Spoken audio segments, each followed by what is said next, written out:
que torna a conversa difícil são as nossas expectativas sobre ela. Então, eu tenho uma expectativa sobre a conversa, e sobre você, a conversa vai ser difícil. E a gente não vai parar de criar expectativas. Se você é importante pra mim, se o trabalho é importante pra mim, se aquela pessoa é importante pra mim, e eu penso, nossa, o que é que ela vai pensar? Eu não quero perder essa pessoa, eu não quero incomodar, eu quero que a gente se entenda. Se eu tenho essa expectativa aqui, a conversa normalmente vai ser difícil. Vai ser uma conversa que vai demandar coragem, porque eu vou precisar me vulnerabilizar. A vulnerabilidade torna a conversa difícil, mas a vulnerabilidade, ela tá no coração das situações mais importantes da nossa vida. Então, assim, quando você recebe uma promoção e você não sabe o que vai acontecer, você está sendo extremamente vulnerável. Quando você pede a tua esposa em casamento, você está sendo vulnerável demais. Quando teu filho nasce, quando você olha pro seu filho dormindo na cama à noite, você olha e fala: Meu Deus, como eu sou pequenininho no tamanho desse mundo. Quando você olha pro mar, que o coração te faz: isso é vulnerabilidade. A gente lembrando que a gente está aqui sem garantia nenhuma de nada. E cada conversa que nos lembra que nós não temos garantia nenhuma de nada, e tudo que eu queria era garantia que você não vai se importar com o que eu vou falar, que a gente vai se entender, que a gente vai ter um final de Hollywood.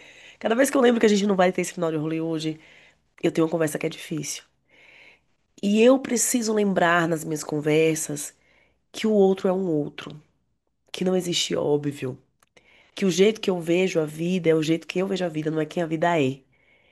Porque aí eu consigo me conectar com você. Quando eu lembro que a minha opinião, a minha forma de enxergar as coisas, os meus desejos são uma parte do nosso encontro. Não são o todo. Você não tem que me atender. E eu posso me interessar pelo que você deseja, pelo que você quer, e a gente nem precisa concordar. Mas se eu me interesso para saber por que que ele quer assim, por que que ele pensa assim, a gente já tem uma conexão diferente. A gente já se permite entender o outro de um outro jeito. É que nós ouvimos para responder. Né? A gente costuma escutar já pensando no contra-argumento. Então, deixa ele calar a boca ali que ele vai ver o que eu vou falar. E a gente já tá aqui, conversando sozinho em nossa cabeça. E se a gente aventurar, tentar silenciar um pouquinho essas vozes e olhar pro outro e pensar, por que será que ele tá pensando o que ele tá pensando? O que que ele tá sentindo quando ele tá falando o que ele tá falando pra mim? O que que ele acha? Qual é a forma que ele tá percebendo a realidade? O Leonardo Boff tem uma frase que diz que um ponto de vista é a vista de um ponto. Eu adoro essa frase. Porque ela me nos lembra que a minha vista é a vista que eu tenho do ponto onde eu estou. E dois corpos não ocupam o mesmo lugar no espaço. Logo, a vista que você tem é diferente da minha. Em toda e qualquer conversa que nós vamos ter, eu preciso ir consciente de que você está vendo o mundo de um jeito diferente do meu. E se eu saio com essa consciência, eu tenho uma intenção da gente juntar os nossos mundos. De a gente olhar aqui e falar, vem cá, o que é que tem em comum aqui? O que é que a gente consegue juntar nas interseções dessa nossa forma de ver a vida? Porque vai ser diferente. Porque a nossa forma de ver a vida, ela é formada pela nossa história, pela nossa idade, pelas nossas experiências, pela nossa família, pela nossa cor, pelo nosso gênero, por onde a gente nasceu, por onde a gente estudou, por cada pessoinha que cruzou o nosso caminho, cada música que a gente ouviu, cada livro que a gente leu, ela é todinha nossa. E é muito ilusório eu acreditar que o outro, que tem uma outra história, que viveu uma outra vida, ele tá enxergando as coisas como eu. A minha realidade psíquica, a minha realidade, a forma que eu leio a realidade, ela é só minha. E eu preciso, tendo consciência disso, eu sei que eu preciso traduzir pra você o meu mundo interno, porque você não vai saber porque não é óbvio. Então, numa comunicação, eu tenho duas missões.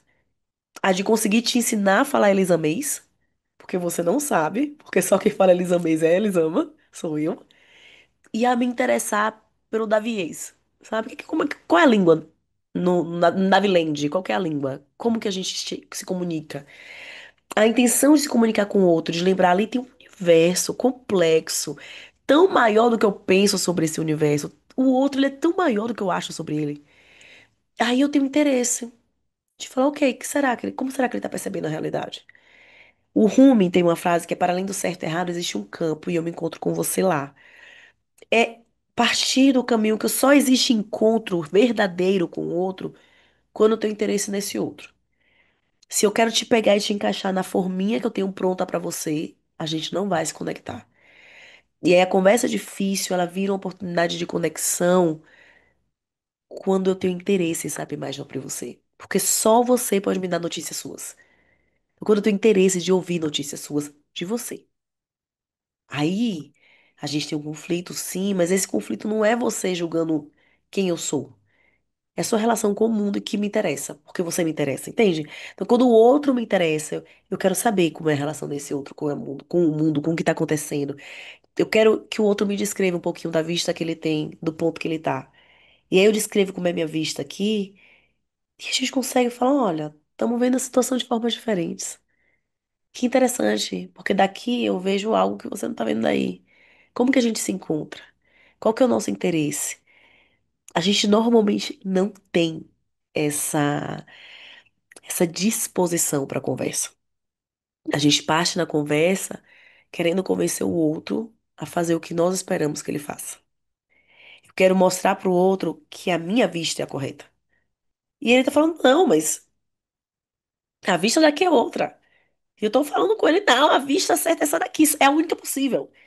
E não tem vista única possível. Ela é complexa. São vários pontinhos diferentes no mundo. E que a conversa, ela vai gerar uma conexão maior e a gente sai mais forte dela. Ela não é fácil, ela não é gostosinha. Mas a gente sai mais potente dela, sabe? Quando a empresa passa por uma crise enorme. E durante a crise é um desespero, mas a gente, depois que passa por ela, olha e fala: Não, fui forte, hein? Sou forte, olha só. Olha como nossa relação é forte. Olha o que a gente conseguiu fazer. Olha isso que a gente passou e estamos aqui. Com alguns problemas, com dores, com dificuldades, mas olha só, estamos aqui. Então, quando a gente passa pela conversa difícil e constrói esse algo mais, nós saímos fortalecidos desse caminho.